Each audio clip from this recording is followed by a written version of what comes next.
areas of your life are just okay, are just good enough.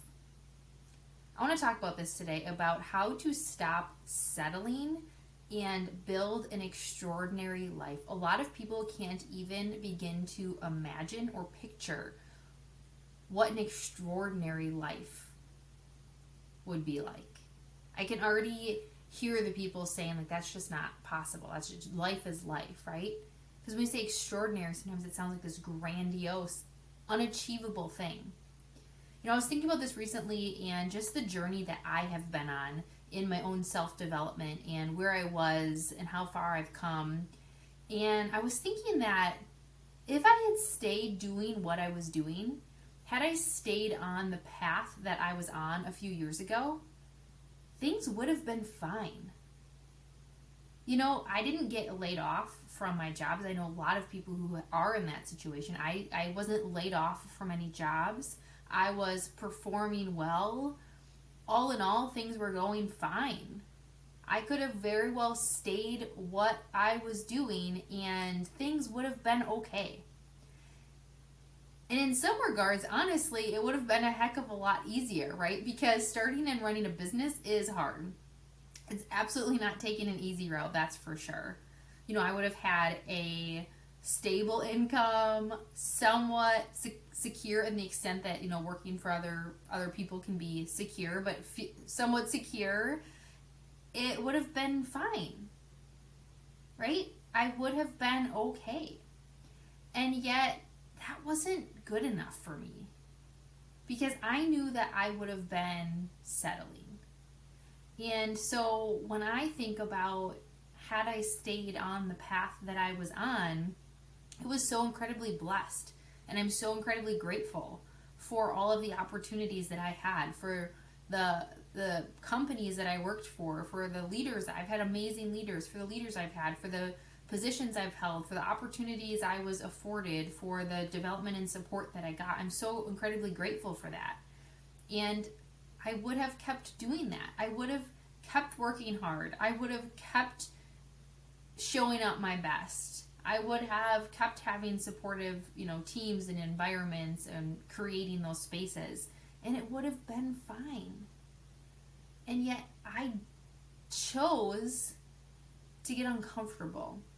And when I say this, I don't mean anything to say around like your path is settling if you don't go and start a business. That's all, not at all what I mean, right? Because only you can answer that question. For you, it might be settling into a position that you know you've outgrown. It might be settling into a company that you know you've outgrown. It might be settling, you already have a business and you've settled into this certain income or this certain place and you know that you could do more. Only you can answer the question on what that settling looks like. For me, I knew that I would have been settling for that good enough feeling. It's not horrible, but it's not great. You know, sort of in that middle. And I didn't want that. I wanted amazing. I wanted purpose and meaning and passion and flexibility, and I wanted to have impact, and I wanted to be the deciding factor in what I did.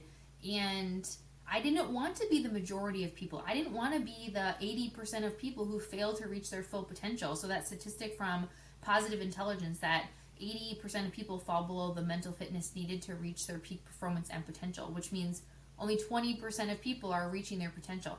I wanted to be part of that 20%.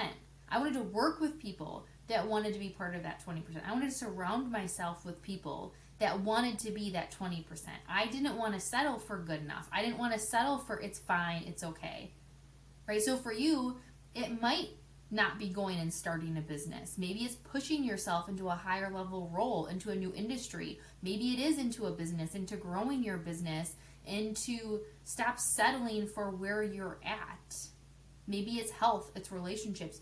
Your definition is going to be different than mine, and only you can answer what that is and what it looks like, but you know it when you feel it, right? That little voice telling you that you could do more, you could be more, that what if? What if I did that? What if I went all in on that goal that I have? And the thing is that most people won't ever do this. Most people will settle. The majority of people are going to stay good enough or even frustrated. Like, it's not even good enough. It's actually bad or horrible, but they're going to stay there. They're going to stay stuck and frustrated and unhappy and complaining and judging others who are going after big things, who are doing things different. They're going to stay in the mundane of the everyday because they're scared. Because as humans, fight or flight, like, we don't want to be intimidated. We want comfort and safety, right? People don't want to be uncomfortable. They won't do it because someone maybe told them that they couldn't do it and they believed them, or because they haven't seen any examples of people doing the thing that they want to do.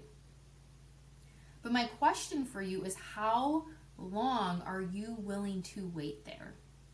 How long are you willing to wait to feel excited about what you do, to feel exhilarated, to feel joy? How long are you willing to settle for less than what you truly desire, less than what you are intended to do? So for me, it was 2020 when I officially decided I was no longer willing to wait to go after what I really wanted. When I felt like I was no longer feeling aligned and I was feeling this pull and this draw to do something else. All of those things that have built up, but it was that final decision to say, I am no longer willing to stay here. I am now stepping into something else.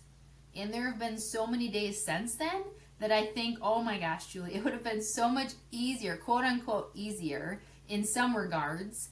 Things would have been fine. And in those times, I have to remind myself that I want more than fine. I'm building more than just being fine.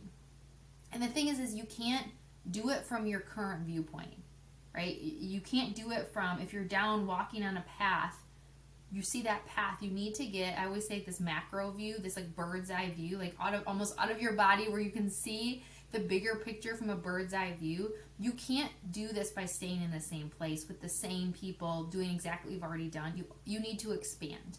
And I talked about this on a previous episode about getting into rooms with people that are doing things that you want to do, right?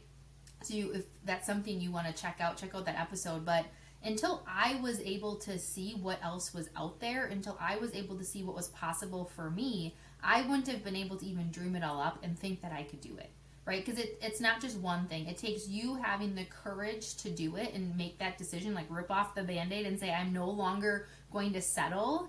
And then it also takes a community of other people, and it takes seeing what's possible. You know, there was things like I didn't even understand entrepreneurship before. I didn't even, just like a whole other world. I didn't understand it until I saw other people doing it and I saw what was possible.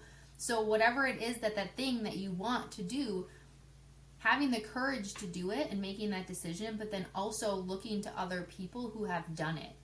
People who have maybe reached the level in their business that you want to reach. See what they're doing. People who have reached this health that you desire. People who have reached this relationship that's blooming. People who have reached this level in their career that they're enjoying it, they're fulfilled, they love it, they feel like they're having impact.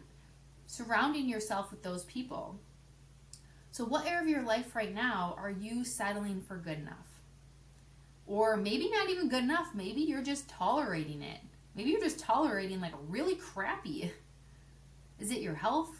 Is it your relationship? Is it your business? Is it your career? What is it? Where are you settling? And how long are you willing? How long are you willing to stay in that place? And I want you to think about, what would it look like if it was extraordinary?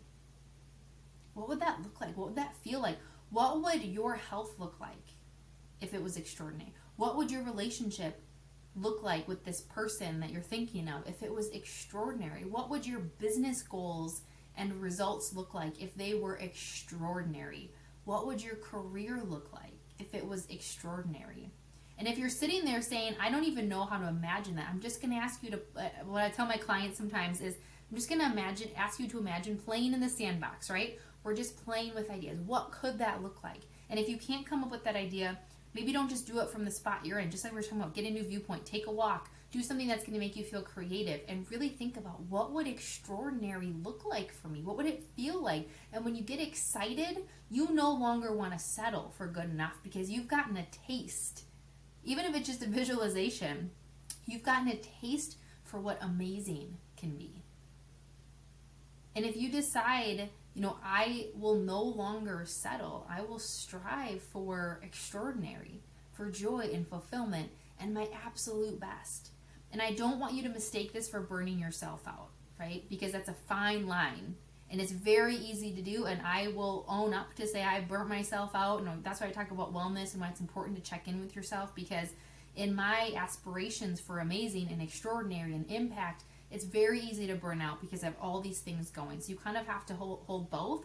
But this isn't saying, in order to do that, you need to burn yourself out, right? Because when you are really aware and when you are aligned in what you're doing, when you're pushing for greatness from a place of alignment, it fuels you, not drains you. It will give you energy and momentum. It won't be sucking the life out of you. And that's a really big difference to know. And so for me, the thing that was that catalyst was when I realized I didn't want to get to the end of my life and have regrets. To think what I could have done. And that might sound intense, but that's genuinely one of the things I thought about. Was I didn't want to get to the end of my life and have gone, wow, I could have done that. I wanted to be able to end this amazing life that we only get one shot at and go, wow, look what I did. Look who I helped. Look who I impacted. Look who I became. And I had actually heard Ed Mylett, obviously Ed Mylett, if you don't know Ed Mylett, huge in the, high performance coaching, big speaker on mindset, personal development, all of that. And I heard him talk once about one of his greatest motivators. And I've talked about this in a speech that I ended one time is using this example. Is he talked about how one of his greatest motivators is that when he gets to the end of his life and he meets the person that he could have become, when he meets the person that he was destined to be, his greatest motivator is that it isn't a complete stranger. Because he chose to play small or because he didn't take risks or go after those things. But that when he meets that person, that it is his identical twin, that he lived up to and into the person that he was destined to be. And gosh, I remember the first time I heard that story, it just hits you. It's one of those things that you just feel it, right? It gives you goosebumps, meeting that person that you could have been and who you could have lived up to. And you won't do that by settling. You can't get there by settling, right? Stories like that are what motivate me on the hard days to keep striving. And so I want you to think about, where are you settling? What are you tolerating? What are you doing just good enough for? And how much more of your energy is that actually taking for you to stay in that place? Versus to find a place of alignment that is on the path to extraordinary for you. And what could life look like if you were to think beyond that level you're at and to think bigger and to think about the what ifs? I would love to hear what came up for you around what areas you've been settling in and what comes up for you around what an extraordinary life could be like. And if you've never done this, take this time to think about what could that look like and see what comes up for you. And of course, if you love this episode, it would mean so much to me if you would share the episode, tag me, share with people what your favorite part is, what your biggest takeaway was, and of course, if you are willing to leave a rating and review, that just helps to get this message out to more people, which is one of my greatest drivers, is to help and impact other people and realizing that it starts with them and that they have the ability to achieve whatever it is that they want to achieve. All right, until next time.